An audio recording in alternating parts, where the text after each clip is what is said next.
I was cornered by gangsters at the bottom of the cliff. They were getting closer. I had no choice but to climb the cliff bear. One of them started climbing after me. He was faster than me. Soon, he grabbed my foot. I kicked him hard. He let go in pain and almost fell. But he quickly caught up again. When he tried to grab my camera from my backpack, the camera slipped and hit the rock face. He flinched in shock and almost fell again. I grabbed the camera back and kept climbing, but he came after me again, like a demon. I panicked and kicked with all my strength. He fell from beneath my feet. He hit the ground and couldn't move. The other 3 men ground their teeth in anger. They first dragged their injured companion back to camp, then came back with more gear. By then, I had climbed halfway up. They looked at the steep cliff and finally gave up, because it was high and cold above, and climbing further up would be courting death. They discussed for a while. Then, they decided to take the side trail to the top. They planned to wait for me like hunters lying in ambush. Just as I reached halfway up the mountain, suddenly, a snake slid out of a crack in the rock. I froze where I was, too scared to move. I shut my eyes and prayed it would let me go. Luckily, it just glanced at me and disappeared. I took a deep breath and climbed again. Hours of climbing had already torn my hands open. I took out my water bottle and drank heavily to replenish my strength, but I didn't hold it steady, and the bottle fell. Their laughter echoed below.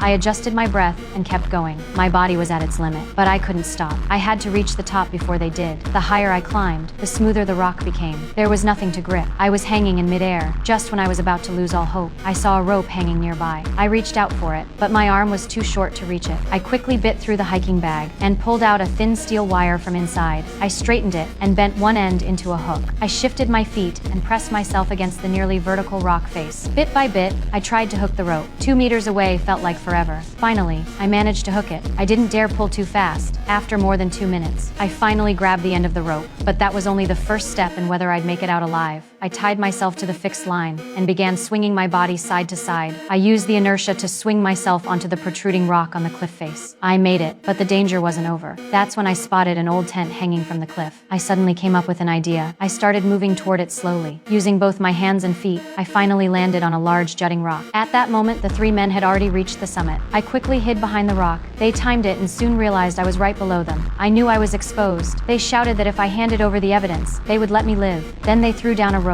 I saw through their trick. I tied a piece of paper to the rope. They thought I had given in and pulled the rope up. But what they got was a note with a taunting message. I clipped the buckle into a crack above my head. Used all my strength, I lifted the old tent and fastened it to the top. As night fell, the makeshift tent hanging in midair was finally set up. I thought I could finally rest, but they didn't stop. They filled their packs with heavy stones, tied them to ropes, then they hurled it toward my tent.